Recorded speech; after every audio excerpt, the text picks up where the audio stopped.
আমরা বেশ কিছুদিন আগে আপনারা অবগত আছেন, আমরা মিটফোর্ড এলাকায় নকল ওষুধ যারা বিক্রি করে সেই ওষুধ কারখানায় বা ওষুধ দোকানে আমরা অভিযান পরিচালনা করি। তাদেরকে জরিমানা করা হয়েছে এবং তার নকল ওষুধগুলো আমরা ধ্বংস করেছি। এরই পরিপ্রেক্ষিতে এই সাপ্লাই চেইনটাকে ধ্বংস করার জন্য আমরা কারখানা পর্যায়ে গোয়েন্দা নজরদারি বৃদ্ধি করি এবং এক সপ্তাহ গোয়েন্দা নজরদারি বৃদ্ধির পরে আমরা কিছু কারখানার সন্ধান পাই। তারই পরিপ্রেক্ষিতে আজকে আমরা এই দুইটা কারখানা অভিযান পরিচালনা করেছি।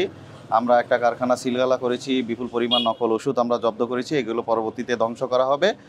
আর বাংলাদেশের জনগণের স্বাস্থ্য এবং জীবনের এই যে ঝুঁকি, এই বিবেচনায় র্যাব 10-এর ওষুধ প্রশাসন অধিদপ্তর এবং র্যাব সদর দপ্তরের ম্যাজিস্ট্রেটের সমন্বয়ে এই অভিযান অব্যাহত থাকবে যতদিন এটা নির্মূল না হয়। আমাদের আজকে এই মোবাইল কোর্টে দুইটা প্রতিষ্ঠানের অভিযান পরিচালনা করা হয়। সেখানে একটা প্রতিষ্ঠানে বিপুল পরিমাণ নকল ঔষধ পাওয়া যায়, যেখানে ভিটামিন ডি কিছু ট্যাবলেট ছিল, এরপরে ক্যালসিয়ামের ট্যাবলেট ছিল, তারপরে জিনসিং ছিল, এছাড়া আরও বেশ কিছু ফুড সাপ্লিমেন্ট ছিল যেগুলো আসলে মার্কেটে দেওয়ার অনুমোদন নাই।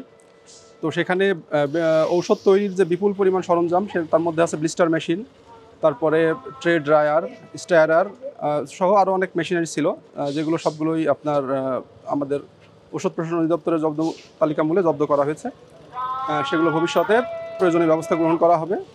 এছাড়া আমাদের আরেকটা প্রতিষ্ঠানে এখানে অভিযান পরিচালনা করা হয়, যেখানে তাদের অনুমোদন প্রাপ্ত হয়নি যদিও, তারপরে তারা বেশ কিছু অবৈধ ঔষধ অন্য প্রতিষ্ঠানের যে ওষুধগুলো তারা সংরক্ষণ করছিল, এজন্য তাদেরকে 1 লক্ষ টাকা জরিমানা প্রদান করা হয়েছে।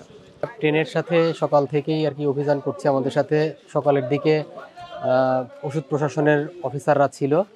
আমরা সকালে আটি এলাকায়, কেরানীগঞ্জের আটি বাজার এরিয়াতে আমরা দুইটা কারখানা সেখানে অভিযান পরিচালনা করেছি। একটা কারখানা আমরা সিলগালা করে দিয়েছি এবং বিপুল পরিমাণে নকল ওষুধ আমরা সেখান থেকে জব্দ করেছি। আর দ্বিতীয় আরেকটা কারখানায় সেখানেও বেশ কিছু নকল ওষুধ পাওয়া গেছে এবং সেখানে 1 লক্ষ টাকা অর্থদণ্ড করা হয়েছে। আর দুপুরের পরে আমরা এটা পুরাতন ভাড়াইলি এরিয়াতে এখানে কসমেটিক্সের বেশ কিছু নকল প্রোডাক্ট আমরা পেয়েছি তিনটা গোডাউনে। এখানে একটা গোডাউনের মালিক সহ আমরা পেয়েছি, তাদেরকে 2 লক্ষ টাকা অর্থদণ্ড করা হয়েছে এবং মালামালগুলো ধ্বংস করা হয়েছে।